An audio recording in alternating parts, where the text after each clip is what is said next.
Cool. Back with episode 3 of the Bronups on a Saturday morning, and we've been working since like 6.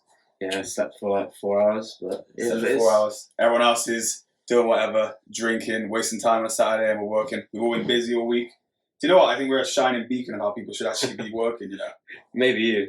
Yeah, you've been working all week, haven't you? Yeah. Been busy. How's it going? Tying up things. Yeah, good. How about you? Yeah, good. How was Holland?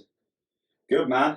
It's one of those weeks where we didn't really make much money, but like did some good stuff where it feels like, I think, with the Easter holiday and no one was really in, but it feels like we've done stuff now where when it gets busy, we'll be doing more, So yeah, just managing people, that's been my stress, Sometimes you feel like everything's right for me. Oh shit, it's reminding me that Insta Live is up.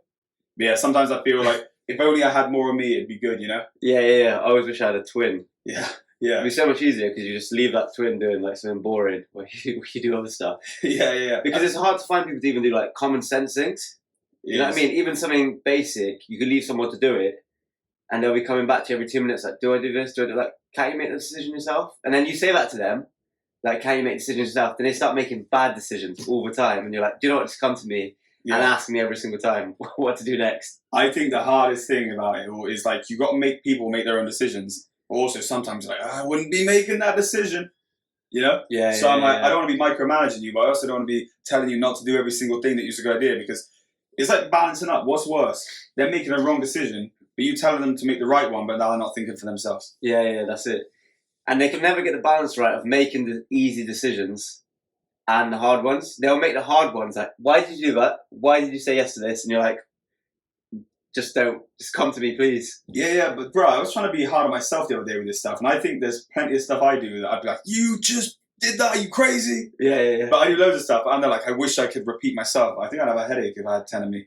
Yeah, I do loads of dumb decisions too sometimes when I'm not thinking straight, but then I could blame myself. But when someone else does it with your business or your money, then you can blame them. That's the thing. Yeah. I lose loads of money in stupid things, Like, what's the latest? Tell us one where you lost money on stupid shit.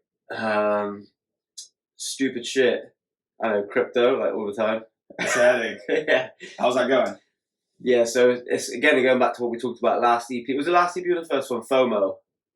Yeah, first episode, yeah. FOMO. So I'll be reading about a coin. I'm like, this is amazing, this is promising, this is going to be like, 50x, whatever, this is going to be $1,000 to 100. And I'm just like, I should wait for some more, I don't know, for the chart to level out. I should wait for the FOMO to go and make more informed decision. And I'll be like, nah, I can't miss out. Boom, click. Look, next minute. You know what I mean? Gone. Yeah. And you got a crypto group as well, haven't you? Yeah. People can get you on your Instagram, and you can take them into where you can get those 50x, those 100x. Yeah. So do you remember how that started, actually? I was going to talk about this. Yeah, I remember how it started. What did you tell us? We had the normal group chat just for whatever, chit-chat, games, whatever. Probably, early 2020? Yeah. And I remember messaging in it, because I had Bitcoin parked up since, 2000 and whatever. So I had it parked up, and I kept opening my wallet because I kept seeing it in the news. And I used to send a screenshot in every day saying, look, I'm £1,000 up today, free holiday. Next day I'll be like, another holiday, new car. I don't know if you remember, every day I was sending in screenshots of how much my profile had gone up by. Yeah. And then you had some parked up coins, didn't you, from like way back. And then everyone kept asking questions like, do you know what, I'm going to make a separate group. And then before you knew it, we had people from like all over the world in a group chat. I know, and we were hanging out with them in Switzerland when we were driving over. We drove over to Switzerland, and both of us took our cars. It was sick. And we met Sammy and Chris. Yeah. From the group chat. We obviously were friends with them, and that's how I met them, through the group chat.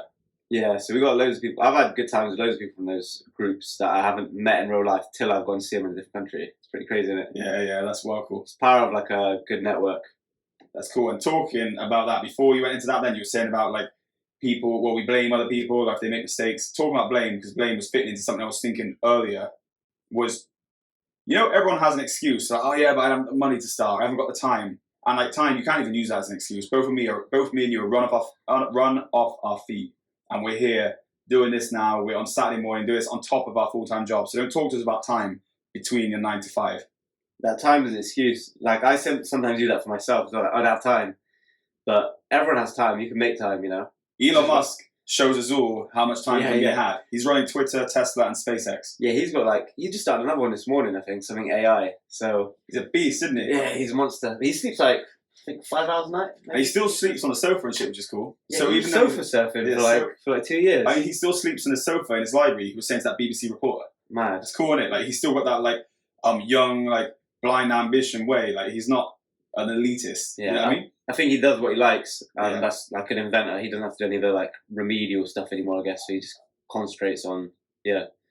And like he's just a maverick, isn't he? Yeah. Did you see that interview anyway with BBC? Smoked him. He was such a rat. He came with a loaded question and got sent home. Yeah, I want to play this in the back. Yeah, they came with a loaded question. He smoked him, and he smoked him at every turn, didn't he? The funny thing is, they put their pretty much dullest reporter to interview him. Like the guy couldn't like fight his way out of a paper bag, could he? Yeah, they should have sent in a big dog. Like, who is a BBC reporter with actual like? The problem is the good ones, like they don't get airtime, do they? And like Jon Snow is good, but he doesn't get airtime anymore. Yeah. What else have you got? I was thinking. Oh yeah, leading back to that blame thing was that everything is an excuse. You know, like everyone's using money as an excuse, time as an excuse. Like there's no excuses. Like we're proving that with time now. Okay, we might be in a better financial position than someone just wanting to start up, but you don't need any money to start a podcast. So we're trying this, and literally it's tit for tat. You could be doing this the same. Yeah. What was the cost in this? I already had a ring light. That's why. But you already had the mics, didn't you? What were they? Returns from work. And the first 2 podcasts are done without mics anyway. Yeah. So it's free. You all have iPhones. You're watching this off an iPhone, I expect. But oh no, I can't do it. Then you have no excuse. Stop making an excuse and just get on with it. Because in a year's time, you'll be thanking yourself. We will be. Starting is the hardest part, isn't it? Starting it. Yeah, starting it. And it's that like going through that testing part in it. Because I think every single person experiences that same thing. Like we were talking about it with you and your business. Is there's a point where it's hard and you have to keep going, and then after a few months you're like, right, those orders make sense now. All that stuff where I was doubting myself. Oh yeah. So I think starting it and getting that first viewing is like, well, for this anyway, the view. You get 2 views, you can multiply it. Same as if you sell one product online for £1. Yeah.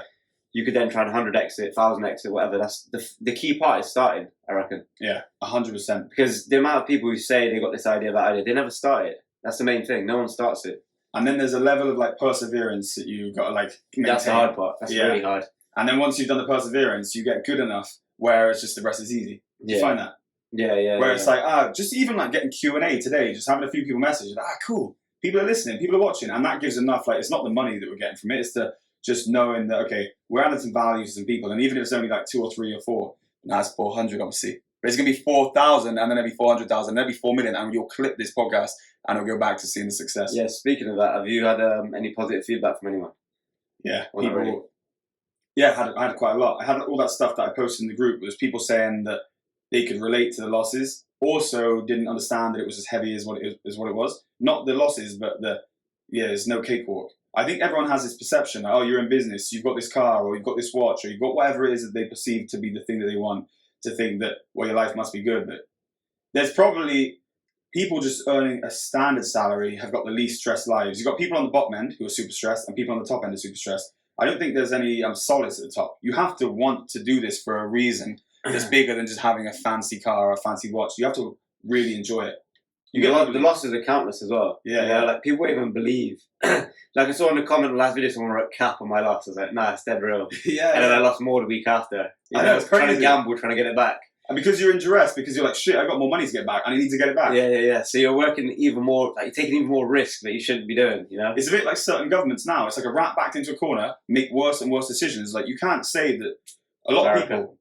Yeah, exactly. Right now, they're losing the dollar and they're just trying to do more and more dumb stuff. Yeah. They're going to lead us to World War III. 100%, man. It's scary stuff. It's scary stuff. Oh, what we said to everyone we would go live at 10:30, but I want to get into some Q&As before we did it.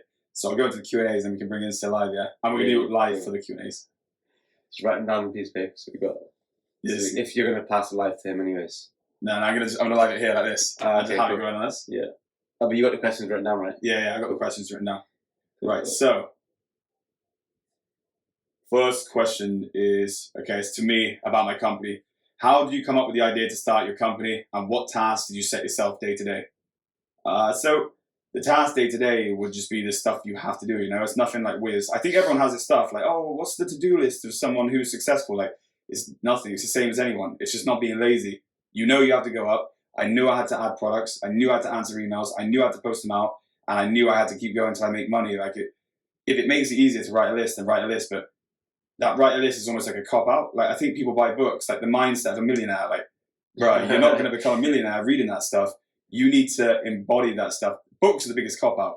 I think writing a list is good though, because you can check it off, you know, so you don't forget. If you're doing 100 things at once, if you're just a normal person doing like a normal thing, then you don't need a list. But true, yeah. When you got so many things, I just find writing something down is like your first bringing it to life as well, you know, because otherwise it's an idea, I get 100 ideas a day. Yeah. If I write it down, like I've got a list at home, like 10 best ideas, and I like cancel for them, like this one's not as scalable. Okay, yeah, and he's saying what tasks would you set yourself day to day? Do your work, yeah. I would just tap the basics. Like my stuff, I even write down. I do have to do this, but I write down even the stuff that I have to do that I know I'm going to do. You know. Yeah. So if I've got a meeting at 9, because then you see what you've done that day, don't you? So like meeting at 9. Oh yeah, it feels real good, doesn't it? Like I used to have a notepad. Yeah. With everything I need to do today, and I'd flick it over with everything ticked, and it felt real good. Like even if you've got to see like a family member, or whatever. I write everything. It made you real productive. Yeah. Like it makes your day organised too. So you do that too then? Yeah. Well, I did. Yeah. It makes it really good, like see family, because you forget literally, like see my mum, like you can forget it. So yeah. And certain like stuff that you'll do day to day that you take for granted, which is a task. You're like, oh yeah, I did that every day. I'm completing that, and I think it's good for your own. Like, yeah, I achieved this today. You know what I mean? Yeah, definitely. It's like making your bed sort of thing. I don't make my bed, but it's a good thing to do. Yeah, you know, it's like you've done one thing, you've achieved something for the day, as small as it is. Like you start with small and you get bigger and bigger. Like I read that before. I didn't come up with that myself. So how did you start to come up with the idea to start JLC? The way I started to come up with JLC then is I was selling retail poker sets. I touched it on the last podcast, but yeah, just selling online, and it went well. Strip it back. What made you start selling poker sets on eBay? Because my dad's friend was doing really, really well selling on eBay, selling diving stuff. And they had said that diving stuff was his like hobby, and if I wanted to do well, then I should pick something as my hobby. So gaming, like as in poker sets, I used to play poker. I don't gamble anymore, but back then I used to. And poker was my passion, so I got that, and it didn't really make any money. And then I started buying phone cases and tech, and they started making money, and that's how it went. And I was big in retail for a long time. I was one of the biggest on Amazon UK. And then in time, we picked up more and more business customers, and we transitioned over to just selling distribution wholesale now. So yeah, just wholesale we do. You know why phone cases makes more sense than poker sets? Yeah, why's that? Because you're always changing your phone. Yeah. Like it's so simple, but it's so smart. And also, you're always damaging your phone case. Like, how long do these cases last? I don't know. It depends if you're using it for fashion reasons. Like, no, this is probably a year now, you know? Yeah. But it just depends on what you want. But because a lot of ours is fashion and people want to change it over all the time, you're getting a renewal every 6 months. Yeah, and then people are breaking their phones all the time. Yeah. You know, people are losing their phones. So it's like a good, like, fast-moving line, isn't it? Yeah. And a lot of the people will reorder from us, so it's cool. Like a poker set's one of those things you buy, and you'll probably play it once and be sat there, and you just be like, why did I buy that? You might even re-eBay it. So, like, you're making competition. What about you? How did you come up with your business? Which one? So let's start with Mula. I don't know. Well, I was always going to different cities and having desserts, and Bristol didn't have any dessert place. And like over the years while I was at uni, I was just going to dessert places, writing down like what ingredients they use or whatever, like trying to have it appear over the counter. And I'll be, they use that brand waffle machine. I'd write it all down. And then, just over time, I just made a whole list, and then I lost my job. How did I lose my job? Okay. Were you being a terror? Were you being a terror? No. Do you know what, actually? Were you being a model employee? Yeah, of course. But all jokes aside, I was hitting all my targets. So I'm joking that you are a model employee, but I was just asking. Yeah, so no, I'll just set the background for it. So at that job, it was like a piece of cake. I had hit all my targets for the year, and I was on point. I literally didn't have to go to work, and I was getting paid. Right, I was still getting paid fuel money, like £500 a month. I was getting paid for all my targets. And that's the beauty of being a sales guy. Like when you're in sales, because if you're doing what you need to be doing, you're not policed. Yeah, exactly. So my manager was cool as hell, and I'd hit all my targets. I was getting paid full whack. I couldn't earn anymore, so there's no point in me going to work. And I'd started a body shop that time, actually, with a family member, and that was going well. So that's something I actually enjoyed, fixing cars and stuff, and then maybe strap up some pictures of what cars I'd repaired. Putting body kits on cars, wheels, all that stuff. Anyway, that went, well, it didn't go south, it just didn't work out. And then I was kind of sat there, and I got a call from my work, like a FaceTime call. Yeah. And it turns out, like, the boss had been stealing money from the credit account, gambling, like, what? Two of them been working together. What, the place that you're selling? Yeah. Oh, man. It's like a couple £1 million company. They got like 50, 60 garages across the country. Yeah. And, so the main guy was actually stealing money and he'd emptied out the company credit card for gambling, and then the other director was using it to pay like household bills, going shopping with it, paying his mortgage with it. So they completely broke the company out. And everyone got to see all the dirty stuff that they were doing. Oh yeah, there was mad stuff going on. Yeah, they were using it on stuff they shouldn't have done. So anyway, I lost that job, and I was kind of like, you know me, I can't sit still. Yeah. So then I was looking around, like, let me start this dessert dream I've always got. And then I looked around, found a lease, kind of didn't know what I was doing. I had some money, but I don't know if you know the story behind it. I bought that Patronus limited edition one. Yeah. With my friend, there's 1 in 30, 1 in 15 in England, the A45 Patronus edition. And obviously, I lent to my friend on his birthday. He's going to buy it off me anyway, pay me half. And he crashed, died. So then I was stuck in a situation where I didn't have money to complete the shop. So then I kind of just, did whatever I had to do, made the money, started the shop up kind of half-assed. And it was ticking over, we're barely turning over, rent, bills, whatever. And then it kind of picked up. And then one day we just decided, we're going to go Deliveroo. And that's when we started making mega money, like we were like 4.4 out of 5, or what was it, 4.8 out of 5 at one point, I can't remember. We were having Casper's, Creams, all the other dessert places you can think of. We were like the highest rated dessert place on there, and we weren't even ready for like the flow of people coming in, like Deliveroo, sorry. We'd have like riders queued up. I probably got some clips actually, I'll probably send you. I've got a video of a Deliveroo driver falling asleep in the front of the shop. He's waiting so long. Like, it was such manic. We had delivery drivers waiting. The phone was ringing. Like one day, I had like 70 missed calls because we were like 70 missed calls from Deliveroo? No, from customers. Yeah, we were so behind on deliveries. It's crazy. It really took off. And then that worked out for us. And then pandemic happened, and there's too much for that story right now. Yeah. Well, did you notice there was a certain time then during that where you're like, is this going to work? And then like a few things happen, and then you're like, bang, you hit the front. Yeah, you're like, well, I've actually worked it now. Yeah, so I knew stuff like, for example. It's something I kind of took pride in because I like sweet food, right? Yeah. Like I got a bit of a sweet tooth. So whatever ingredients I got, like, was the best. And even stuff like down to details, like I wasn't buying bottled chocolate, I was melting chocolate myself and stuff like that. All these little things, best ice cream, all these things that go together, and people be like, yeah, this is way better. And they'd go to Casper's, like, I went to Casper's, it's not the same as yours. Yeah, you had the business Fantas, you had the cookie dough. Tango Ice Blast. I think we were the first people on delivery with Tango Ice Blast as well. Well, especially in Southwest. Yeah, it was sick. We used to come over here with Tango Ice Blast. The best cookie dough as well. Yeah, so the cookie dough as well. That's what we selected. I think we stole that one from Heavenly Desserts, which is obviously like the best dessert place I think in the Midlands, London. That was just from like looking at a box, So all these little things added up to like good quality, and I knew if we kept it going, we'd get someone with it because of the quality, Like I didn't cheap out on anything when it came to the food anyway. So even if decor and all that wasn't there, I know the food would keep people coming back. And do you reckon it was the quality of the food that got the rating, or was it the service, the food? What was it? Yeah, definitely. Because all the reviews we had from people we knew and people who'd gone and visited places, like, well, we used to have this one customer who used to buy with us every single day, literally twice a day sometimes. It's crazy. What, lunch and dinner? Yeah. Sick. And he used to be like, oh, if you're open at lunch, I'll get lunch from you too, but I order Domino's right now. But he loved it. I remember 1 month. I think one day, the best day, this is just desserts, mind, and fast food. I think he spent 120 quid with us in one day. And his persistence bill every day was like 40 quid a day. Yeah. So we're getting like 1,200 quid a month just from this one kid. Like, he's paying our rent. It's a good customer. And then he disappeared one day and I found out he went to jail. But yeah, I was wondering where he's getting all the money from to buy this, and he sat at home all day. Nice. So that's the story on how you started Moore. Yeah. Sick, man. Yeah. Here's a good one. We got someone asking, how do you deal with controlling parents? I respect them, but they're draining his energy.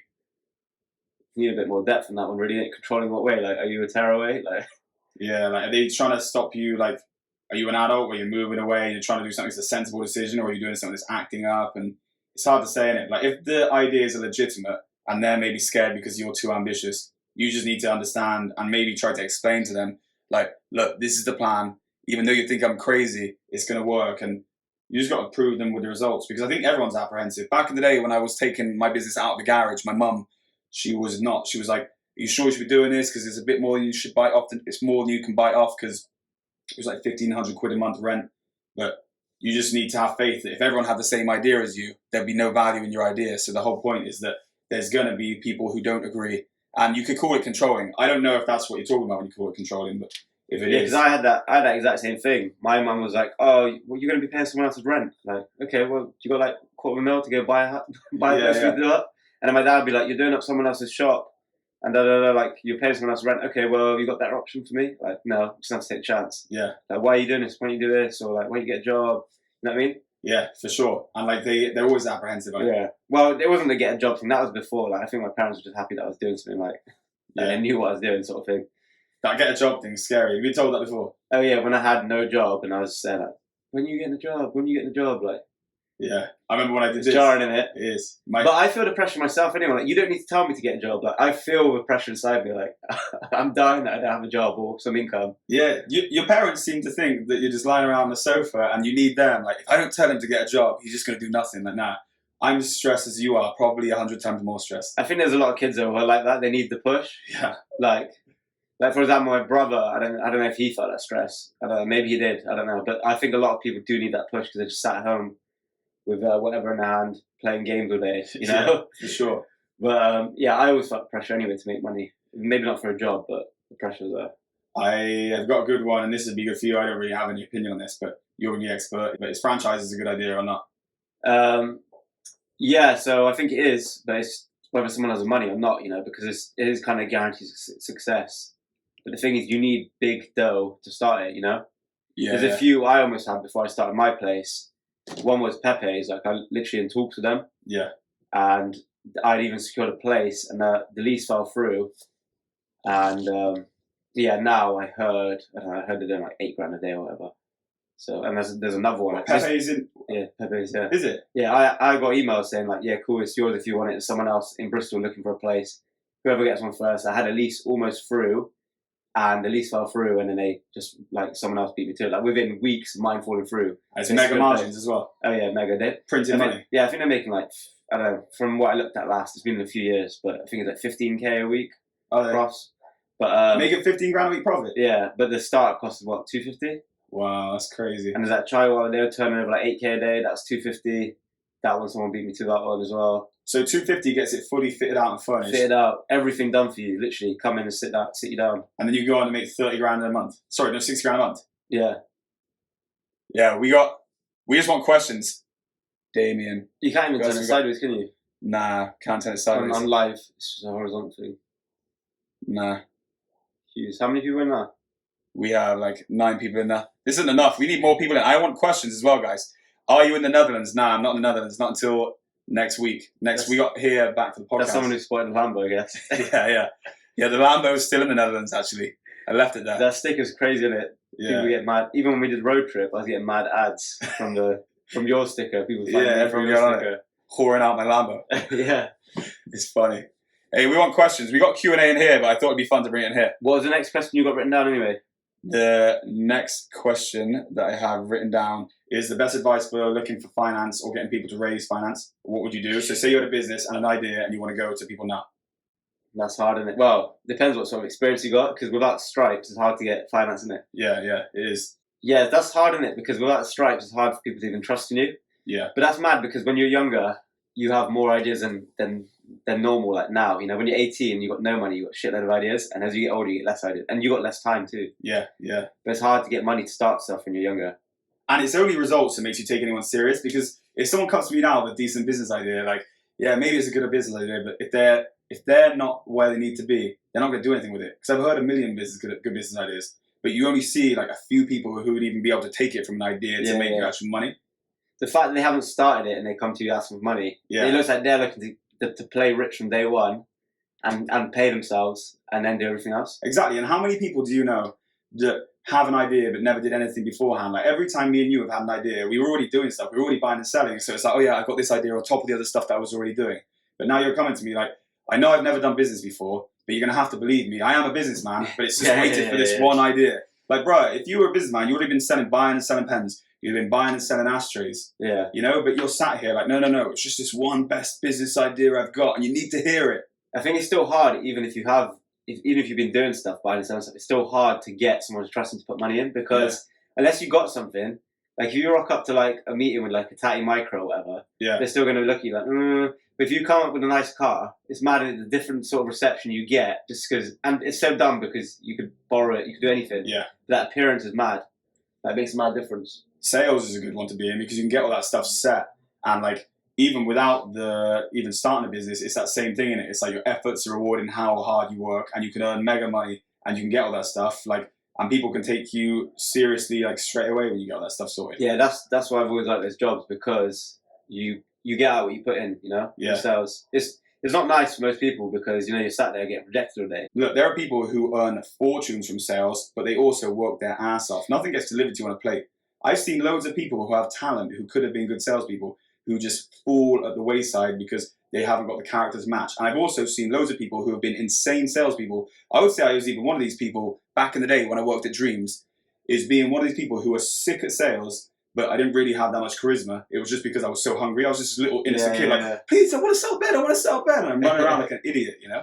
Yeah, it's true. That's what sales is good for, because there's no other job where you're going to get that. It's weird, isn't it? Because as you get better at selling stuff, like, you realise talking more is not always good. Talking less is better. Yeah, but then you kind of lose drive anyway as you get older with the sales. Like, it's hard to be in a sales job, isn't it? It's like that thing we were talking about, bro. Like, if you were trying to vet someone who was like potentially going to be a wife, you'd have to ask him just questions where just listen. Two ears, one mouth. Yeah. Like, don't tell what you want, because if you tell a customer what you want, they'll be the customer you want. If you tell a wife what you want, they'll be the wife you want. You want to listen to them, and you can't shove a sales pitch down someone's throat. You got to ask them, and you're like, okay, oh, so how's your business doing? Not well. Okay, so you need some advertising. Yeah. Oh no, I spent too much on advertising. And then you'd be like, what advertising? And then they'll be like, on this. So like, yeah, of course that's not going to work. Exactly. But yeah, it's a tough one, isn't it? Sales. Yeah, it is. But if you get through it, you can make big dough. You know, you get some people who make more. They've got a better life working as a salesman than the actual owner of a business, because they just have to turn up 9 to 5, sell some shit, and go home rich. Exactly. And I saw like a similar situation. You said the sales guy can like have a better life than the person who owns a business. Yeah. A similar thing. Like, I got people like that within my organization. Like, because you don't have all the headache and the stress of it, you know.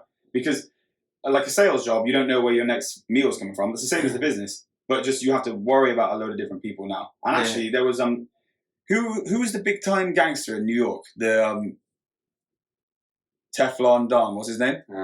Basically, his captains were earning more than him at some points, because if you got their captains will kick up a percentage. But if the captain was big enough and his other captains weren't doing well, he'd have captains who are living a better life than him, you know? Yeah. So it happens in all like organizations. And there's been years when like companies lost money, but the sales people would make money, yeah. Sales guys always do well. That's what when I said it, I was thinking of your place, because you drive outside your workplace, it looks like a exotic car dealership.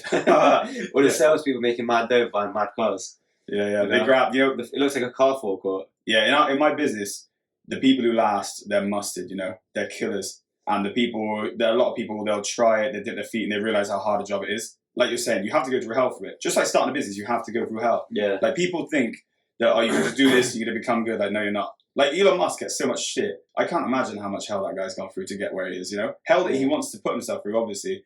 But I think that when people call him idiot and stuff, I think my limited understanding of business in comparison to his is that he's not. Do you know what? I think sales is pretty hard than what he does. As in, he's obviously smart and he's an inventor, but where he's been funded and he gets to pay himself whatever from day one, he just works on inventing. You know, with sales, you've got like nothing. You know, you've got to do everything. You know what I mean? He's not prepaid. The salesperson has to sell stuff to get paid. Yeah. You know what I mean? Obviously, he proved himself early doors and invented PayPal. I don't know. That. I think the seriously like hard things that Elon Musk does would be things like when the rocket is fallen for the third time, he's still putting on a brave face and will sign the agreement to put another like X amount in, knowing that you do it. Like that kind of like emotional like resilience, like fortitude to be able to put the kind of money up, knowing like I know I messed this up, but that small change, I think that's tough. I think like those kinds of tests. Yeah, he's mad because he sold everything he owned. Like just probably before pandemic, even his house, and put it all back into Tesla shares. Then he sold them out a mega like markup. Yeah, has he still got peak? He sold them at peak. Has he? Yeah, he's still got loads. Yeah, he sold like I think 40 bill to buy Twitter. Like crazy. Yeah. What's the best way to prioritize time and get organized as a salesman? That's probably one for you. Prioritize time, get organized as a salesman. I would just say use your evenings to research the customers that you want to go after, and just go there prepared. You know, like I would try to make 10. It depends on the model, but I would say to try to make 10 or 20 calls per day, and just make sure that they're valuably like researched calls. You know, and each one's different. Like if you're an on-the-road salesman, you're only visiting 3, then your best way to be prioritizing would be to geographically map them out so you can cover as many people as possible. It depends. But essentially, you need to look at the model of the sales that you're trying to do and then come up with a strategy that fits yours most efficiently. Because if it's retail, you want to try and fish out the people who are wasting time easily. So yeah, it's a hard question to answer. I think for the organizer, if you're on the road, because that was mainly my role before. Yeah. It's like I just Google this business, BS1 or B1, whatever. Then I get all the businesses in that postcode. Like so easy on Google Maps. Just type in businesses in B1, bang, you got a full list, and you just visit postcode to postcode. It's so easy. And what strategies did you use to try and break them down? What was it when I got there or over the phone? When you got there? Just go in there, introduce myself, start some questions relevant to what I was selling. Like at one point, I was selling like advertising on like a car website. So it'd be like, where do you advertise? Speak to them, get to know their business, and then ask them more questions on, how they doing and this, that, and the other. Just, you know what? If they like you, they might buy off you. That's like one thing itself. So you have to be likable. You can't shove it down their throats. Yeah. But asking questions, I think, is the main thing in it.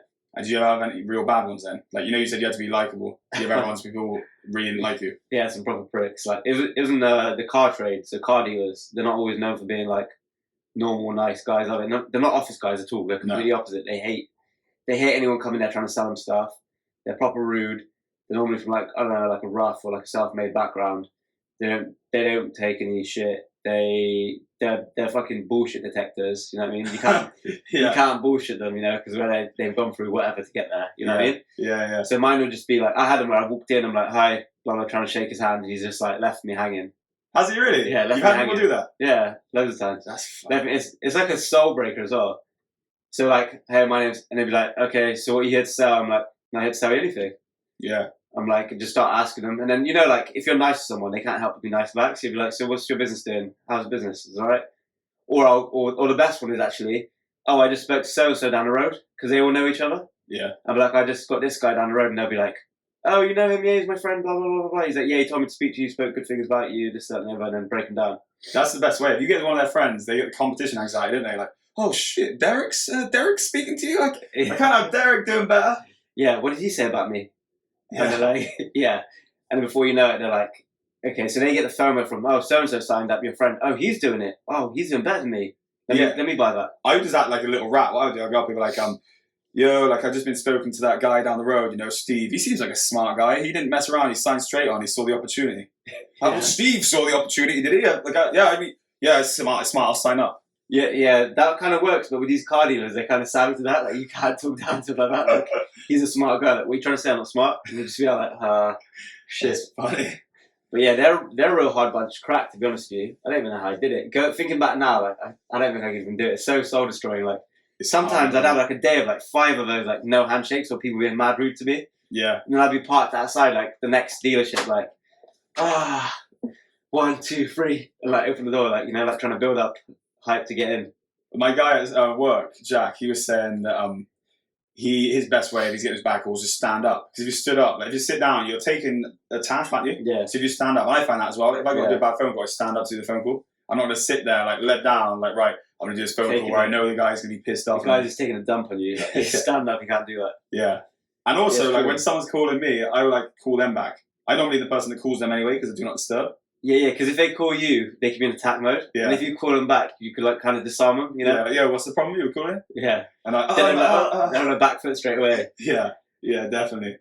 Major key there. That's diffuse them. It's funny how we both do the same things we don't even know. We do it. Yeah. Right, we now have, let me get the next Q&A up.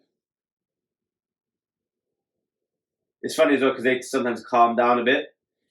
I had, in that last role I'm telling you about, I had a guy saying he's going to beat me up. Some like Iranian wrestler guy. He ran a car dealership. Yeah. I think his name was like Baz or something. He's massive. The guy's huge. And I saw these pictures on the wall of him in like wrestling gear. Yeah. Throwing people around. And he's like, Shiz, I'm going to kill you. That's how I answered the call. He goes, hi, I'm going to kill you. I just got charged this much, blah, blah, blah, blah, blah. I'm like, yo, calm down. You're not killing anyone.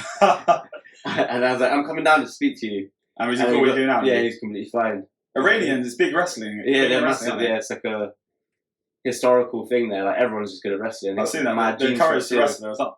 Yeah, from young. Yeah, they got the genes for it too. Nice. Right. What else? Questions have we got?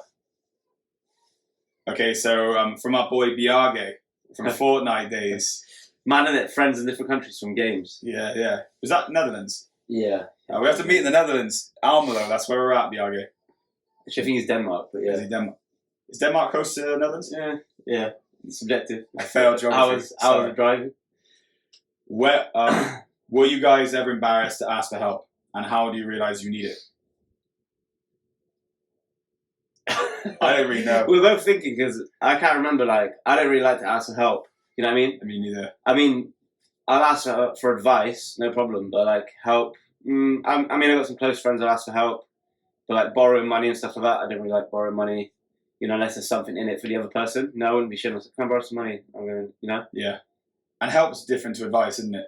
Help kind of is I can't do this myself, can you sort it for me? But advice, I'd ask for advice. We ask each other for advice all the time. Back and forth all the time. It's not even we don't even see it as a thing. We just ask for advice, willing it. That'll be our conversations pretty much.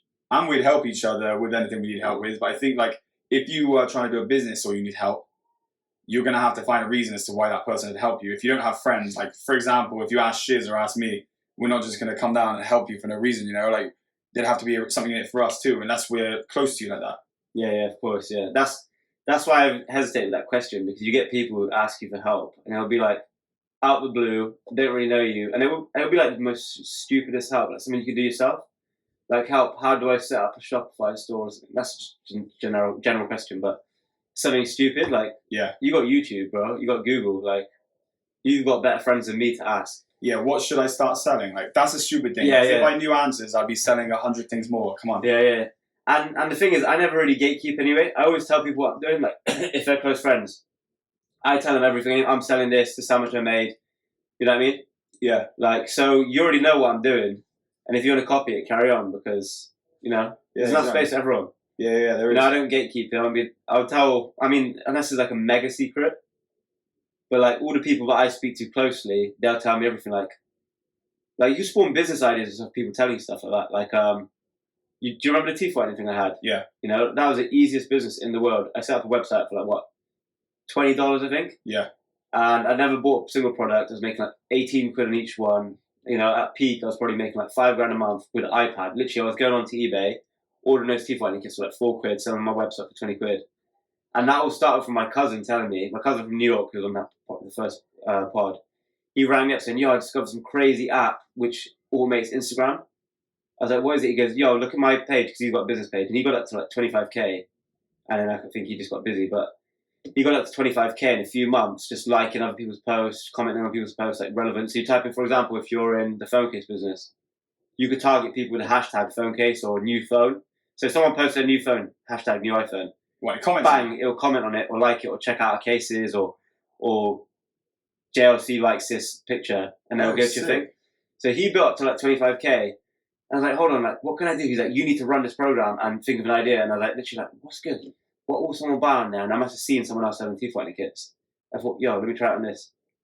And I ran the program, and as soon as I got the first sale, I knew it could scale up, because this was just wasn't free, but my cousin was paying a subscription. So I got a sale just off the program, and I thought this program costs $10 a month to run. This could be scaled up. And then I started paying for ads. Then I started paying meme pages. I had probably some of the biggest meme pages, 1 million followers, giving me shout outs for this teeth whitening kit. It's crazy. Do you remember we were at AirHop and I got a shout out from, I don't know, it's called Scouse Witch or something. I don't know, some Scouse meme page, just random as hell. But I remember showing you, I was like, James, look, I've done $1 grand of sales in this hour. It's crazy. I remember playing Grand Theft Auto with you. We were playing Runners versus Centauros, which is a game. And you were getting ding, ding, and you were selling a crazy amount of those teeth whiteners. Yeah. I remember you were saying it was just coming through bang, bang, bang, bang, bang. Oh yeah, it's mad. Mad. I was just refreshing and my emails were doing and you're like, shit, every email is 18 quid. See, and that's an idea that another person would just go past because they couldn't be bothered to connect the dots to do it. Because it sounds complicated. Even when you're saying it, I just get tired thinking that sounds like a lot of effort. Not a lot of effort, a lot of things to think about. Even with any business, if I tried to explain my business to me, it'd be but that's what it is, isn't it? Every business is effort. There's no magic pill where you're going to have to think of it. You're going to have to think of that cute angle. You're going to have to think of that way that's going to drive people on via hashtags. There's no one's just going to give you an idea where it's going to land you up and make you money. So when people ask for help, help with what? It's not even that hard. Work? It's not even that hard. I'm thinking now, every time I talk about it, I'm thinking, why am I doing that right now? Obviously I'm building up to it, but what happened with me with that one, right, was that Insta changed the algo. Because before you get chronological, so time-based, and they changed it to what people like most. So that dropped my ads out. And it wasn't working anymore, but the amount of money I was making so easily fell off to the point where, like I just thought, oh, onto something else now. And I had other people literally stealing my followers. Really? Right? So what I was doing to other pages, like for example, I follow like a teeth surgery place, or whatever, because these people, I just thought surgery. Cool, there's all these big surgery places in Turkey which got crazy following. Let me follow their followers, because these people obviously are not happy with their bodies. They want to change their appearance, and they want to do it for cheap. So home teeth whitening kits fits in perfect. So that was my target audience. That's how I thought of it. Yeah. So the targeting was real smart. But then what people were doing to me after was they were getting people to follow people on my page. So people I've already acquired, and they were targeting my people. Well, they just go for your followers or the people who liked it and that kind of stuff. Yeah. So they were doing the same thing back to me. That's funny. And at that point, Insta ads have got weight. People started cottoning on to like these are paid ads. Like I paid some girl with like 2 million followers, like I don't know, like $300-$400 to post out. Yeah. And it had like no effect. I didn't make money back on that post. No. And that was like the beginning of the end, was it? Yeah, that's when I saw it declining. For example, the meme pages I was using, they were like people were getting sick of adverts amongst it, because this one meme page, I gave her like 2K in 1 month. It's just some stupid like Scouse meme page. I gave her like 2K in 1 month. She was creaming it. Do you reckon these meme pages are still making that kind of money? Not from paid ads. No. I think they do less paid ads, but they charge more if they're serious accounts like Puby and all those like big ones. Live Bible, they'll do paid ads, but they'll be mega. Do you reckon Fuck Jerry still makes mega? Yeah, probably. Yeah, he can make products go mad viral. Did you see the ice cream cones? A cornetto at the bottom. You get the ice cream cone with the chocolate in it. So someone made a cereal out of just those. What, are the little cones of chocolate? Yeah. So the end of cornetto, they turned into cereal, and Fuck Jerry posted that once. And they went to $1 million business from Fuck Jerry. Yeah, it's crazy. I want to buy some of that. Yeah, it's good, isn't it? You get some linked. Yeah, we'll get some for the next poddy. Review it maybe. Nice, yeah, man. So yes, it's still crazy on Insta now. That's all of our questions then. I got a couple other things then. Is £100 start up a business now? So take away these excuses if people say I can do it, no money. I'd say the same thing I just talked about, literally. Yeah. Or another one that I thought of recently, because my friend does like car recoveries. And he's like, some guy keeps getting me customers. Yeah. So basically all this guy has done is he's set up an advert for a car recovery business or a breakdown. So he'll get a phone call, and what he'll do is he'll find another person picking up cars who's less busy, and he'll subcontract. He'll call up the guy like, look, I've got a guy here, 100 quid, I've told him from A to B, I can give you 80. He's going to pay you, transfer me 20. And they're saying, okay, cool. So that's the business right there. You can just do that 10 times a day, you're laughing. Zero overheads, Gumtree adverts free, Google Maps adverts free. You can get a couple of addresses, set up a few different fake businesses, and just do it that way. That being a middleman is crazy, isn't it? Yeah, being a middleman is a lot of value. I do a lot of that still, like connecting. If someone needs a certain product, even if it's a brand, they can't deal with this brand or whatever, and we have a relationship with them, so we'll go and buy, and we just charge a few percent. Yeah, just who you know, or just charging a margin or whatever. There's a lot of ways you can make money. You sent me that thing the other day, didn't you, about the kitchen thing, like starting a ghost kitchen. Getting ready meals. Oh, yeah. So what was the idea again? The idea was that you would go to a kitchen that's already set up on Deliveroo, and you would just put a few dishes up which kind of correlate to their menu. And so same ingredients, yeah, same ingredients. So you list it as your own and get them to cook it. Yeah. A few places do that already, like GBK or like KFC, Miss Millie's. They've all got like second brands that you wouldn't even know. Oh, they really? Yeah, even KFC? I don't know, KFC doesn't, but there's another place, a chicken place, I can't remember what it's called, but big places. Does it? That's sick. Big places like, what's that one called? Las Iguanas. They got a second one. Do they? It's all the same food, but it's just rearranged with different sauces or whatever. Right. Or like in burger form. So they got the same ingredients and just selling it as a different brand. Yeah, that's a good idea. I love the idea that we talked about before, just going door to door, like old school, but instead of going like a sleazy guy, just going someone who wants to talk. Like, especially like everyone's been segregated and locked down and all that kind of stuff. That I just think loneliness is an epidemic. We talked about it like last podcast, from that epidemic of people buying dolls to have as like wives or girlfriends and stuff in Japan. Is that same thing applies? Is like you literally have loads of old divorced people right now who are just sat doing nothing. You have loads of young people who are sat doing nothing. The same reason why like we want to be here helping the people who are like struggling, I think is the same thing you'd bring to the people who are sat in their house doing nothing, you know? Like, look, you want your car washed? Like, if we're talking about £100, then car washing is not going to be beneath you. Why aren't you washing cars? Yeah. You know? Yeah, for real. You get a sick kit for £100. Yeah. Also, going back to what you said earlier, someone asked about asking for help. And we said, like, you got friends, whatever. I've got friends who help me. Yeah, of course they help me with the shop. They help me decorate, all sorts of things, you know. Like, I don't mind asking for help if they're close friends, you know. Like, you have to give something back. You can't ask someone help and you never help them back. Do you know what I mean? Yeah. You get a lot of people ask you for help, and when you call them for help, I think of all the people you need help, right? If you call them at 2 a.m. with a broken tire, will they come and get you? No. No. So, okay, but the people you've helped, they'll do that for, right? Yeah, exactly. Same as me. Like, I could think of like a handful of people I could call at any time. Come and get me. I've broken down, this, that, and the other, or I need some money, whatever.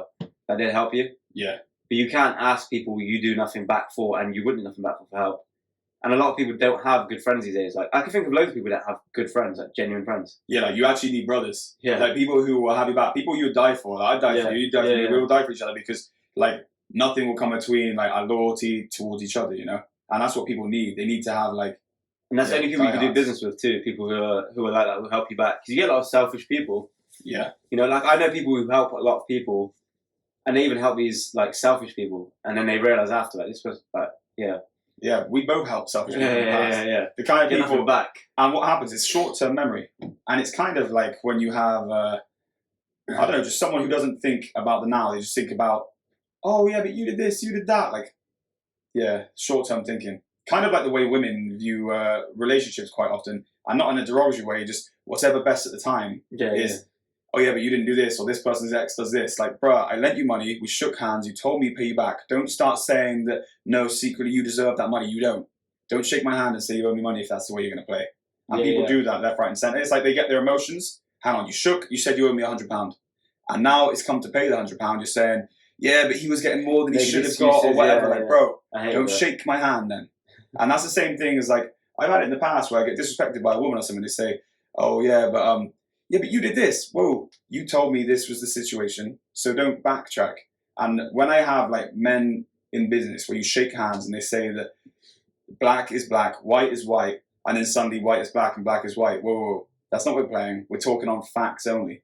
And people who can't stick to facts, people who can't stay to loyal in business, they got to go. And people always trying to bite off more, you know, like, for example, you help someone out, you could charge them, I don't know, cheap rent or whatever.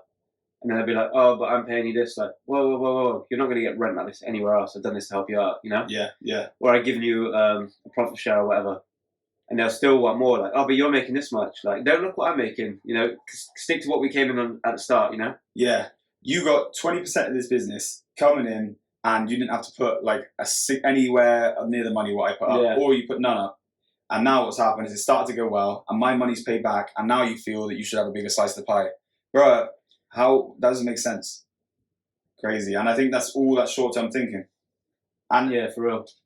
And you know what? Those kinds of people, they often end up snaking the people they're in business with and they end up falling on their ass. Yeah. I've seen it so many times. They think they're more valuable than they are. Yeah. They always think they're more valuable than they are. And they cut and run and they're sat on their ass now. That's the same old story. Yeah. They think they can do it themselves and then bang, back to square one. Yeah. And then you've lost your like kind of, you know, your stepladder. Yeah, always an excuse. Yeah, I think going back to that last point, like, I mean, if you keep your word with your friends, you know, you've got good friends, actually ambitious, not snakes, you're never going to really go broke, or you're always going to have opportunity as long as you keep your word, you pay back your debts, yeah, you know, and fly straight. You know, I mean, you're never going to have 100%. An issue. You could go through a lot of unfortunate circumstances, lose your job, lose your house, whatever. You'll have people to help you out. So, like, going back to that, we're not shy to ask for help if you really need it. Yeah. You know, but half the thing is not being a cop out and say, oh, I need someone to help me with this, like just getting on with it and doing it. Yeah, no one's going to come and baby you. So is it, when you ask for help, are you asking for someone to try and help you carry this table because you can't carry it on your own? Or are you asking someone to come and get the table off of you because you can't be bothered to carry it? Yeah. Because they're two different things and people think it means the same, but it's not. Like, if you ask me for help, I know that you're already doing what you need to do and I help, and vice versa. But I don't think you're going to come over and think that, oh, James asked for help, but he's going to do nothing. A lot of these people come into our inbox on Instagram and they're like, oh, how do I help with this? Bro, you're asking me to think of the idea and write out a plan for you because this isn't even an idea. You say you don't know what to sell.